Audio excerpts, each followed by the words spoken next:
Big boss का घर छोड़ने को तैयार हुए करणवीर मेहरा और अविनाश ने विवियन का नहीं बल्कि करण का साथ दिया और विवियन से सवाल किया कि क्या आपको नहीं लगता कि आपको यह करना चाहिए था। क्या करना चाहिए था आपको बता दूंगा, लेकिन उससे पहले सिर्फ एक बात कहना चाहूंगा कि it's high time, it's really high time कि आप सारा को घर से बेघर करें। बिग बॉस सारा को धक्के मारकर घर से बाहर निकाल देना चाहिए। अब आता हूं भैया उस वाली बात पर। बिल्कुल क्लियर करणवीर मेहरा ने कह दिया है उस एक बवाल के पीछे जो अब तक आपको पता चल गया होगा, जो सारा ने किया, जिसमें सारा मगरमच्छ के नकली आंसू बहाती हुई नजर आई विवियन के सामने बैठकर, जहां पर विवियन करणवीर मेहरा से सवाल पूछते नजर आए।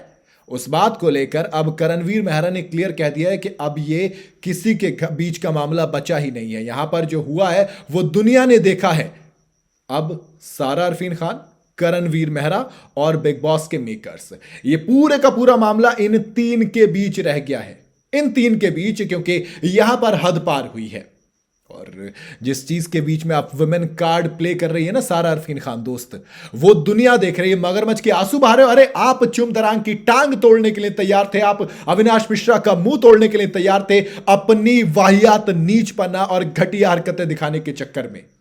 आप कह रहे हो गेम के नाम पर उसने मुझे धक्का दिया। अरे दुनिया ने देखा कि आप खुद गिरे हो यार, और आप बात कर रहे हो कि आपको धक्का दिया गया है।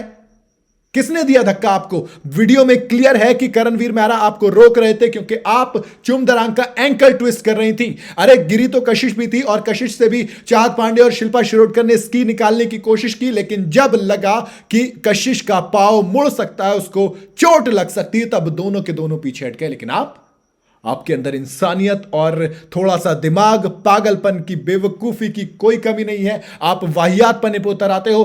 तभी तो आप देखो, चुम का टांग ऊपर थी, पूरा वो खींच रही थी। अरे पैर ट्विस्ट हो जाता तब कौन जिम्मेदार होता उसका? अगर उसकी एंकल ट्विस्ट होती कौन जिम्मेदार होती? आप पांव पकड़ के रोते हुए माफी मांगनी शुरू कर देते हो अपनी हरकतों की वजह से। बात करते हो आप। अविनाश मिश्रा वहां पर हाथों के सहारे खड़ा था, वरना उसका मुंह टूट सकता था, और आप कह रहे हो कि उसने मुझे गेम के चक्कर में मेरे साथ ऐसा किया। अरे आपकी हरकतें उससे बहुत ज्यादा है। अब आता हूं अविनाश वाली बात पे। अविनाश मिश्रा ने ना एक बड़ी तरीके वाली बात सवाल किया विवियन से।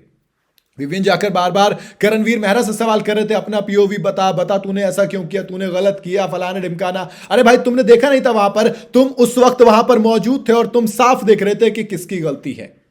विवियन तो नेता बनते हैं ना, करणवीर मेहरा ने इस बार नेता नहीं बनने दिया। कहा कि भैया तुम हो कौन? तुम इंस्पेक्टर हो जो मैं तुमको बताऊं? अब ये मामला घर के अंदर का नहीं बचा है। अब ऑब्वियसली बात है, अगर मेकर्स किसी मामले में इन्वॉल्व है तो घर से बाहर का मामला है। मेकर्स उसमें इन्वॉल्व है, करणवीर मेहरा इन्वॉल्व है, सारा इन्वॉल्व है, तो मामला इन तीनों के बीच का है ये, और इसी को सॉल्व करना पड़ेगा। क्योंकि वही चीज ना अविनाश ने क्लियर पूछी कि जिस तरीके से फिजिकल एग्रेसिवनेस सारा दिखा रही थी, क्या आपको नहीं लगता आपको भी वहां पर दिखाना चाहिए था? अगर सारा टास्क को खराब करी थी, आप टास्क को बचाने के लिए करते। क्या इतना हक आपका नहीं बनता? क्या आप घर के सदस्य नहीं हैं? यही सवाल बस अविनाश मिश्रा ने पूछा विवियन से, और विवियन उल्टा करणवीर मेहरा से सवाल कर रहे हैं। जबकि जब सारा ने विवियन को धक्का देने की कोशिश की थी, तब एकदम खड़े होकर कहा कि सारा मुझे धक्का मत दे। देखो मैं मानता हूं विवियन के अंदर तमीज तहजीब बहुत ज्यादा है, लेकिन सारा जिन नीच हरकतों पर उतर आई थी वो बेइंतहा गलत थी। और दोस्त मैं सिर्फ इतना कहना चाहूंगा कि सारा को घर से बेघर कर देना चाहिए, प्लीज प्लीज यार। सारा इस घर में रहने लायक नहीं है। सारा इंसानों में रहने लायक तो नहीं है भाई सारा, मुझे नहीं लगता। बाकी आपकी अपनी राय है, मेरा अपना ओपिनियन है, अपनी राय है। आपको आपकी क्या राय है, आप अपनी राय मुझे कमेंट में बता सकते हैं। बाकी वीडियो अगर आपको सही लगी हो, मेरी राय आपको सही लगी हो, तो इस चैनल को लाइक और शेयर और सब्सक्राइब जरूर कर लीजिएगा।